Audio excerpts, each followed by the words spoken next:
Donc là, ce qu'il faut piger, c'est que une fois qu'on a vu quelques premiers cas, quelques symptômes caractéristiques émergent, que tous vont posséder.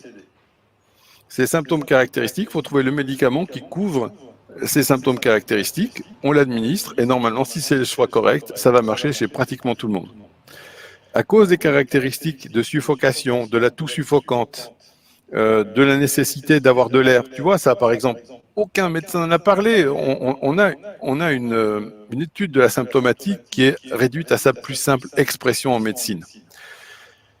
Les gens, tous, ont besoin d'avoir de l'air et tous, ils suffoquent à l'air chaud. D'accord? Bon, ben, la caractéristique majeure dans ces conditions, c'est ammonium carbonicum. C'est le carbonate d'ammonium. Et du coup, comme c'est un phénomène épidémique, heureusement, on n'a pas besoin d'étudier pendant 1 heure chaque cas. Il suffit de donner ammonium carbonicum à tout le monde et ça marche, on va dire, facilement 8 fois sur 10. C'est excessivement simple. Ouais. Et là, il y avait un autre remède dont tu m'as parlé. L'autre, c'est Brionia, qui a marché dans les cas qui sont moins tout de suite vers la dépression respiratoire. Brionia marche pour les formes débutantes, on va dire, qui ressemblent à un pseudo-rhume. Donc on a un coryza, une rhinite, on a des frissons, on n'est pas bien, on n'a pas envie de bouger, on sent qu'on a attrapé mal, ça se développe sur 24-48 heures, 3 jours tout au plus, et on a mal de partout, on est comme s'il y avait un bus qui t'avait roulé dessus, et ça, c'est les symptômes de Brionia.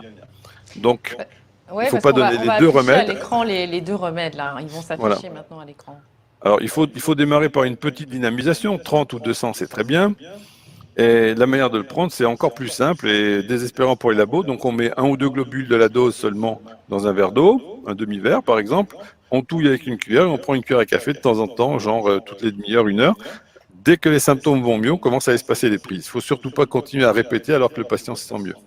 Souvent, quand le médicament est bien, ça va procurer une détente, le patient s'endort.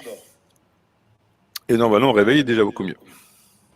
Donc, ça sent en 30 CH. Donc ça, c'est des dilutions pour les personnes qui ne connaissent pas bien.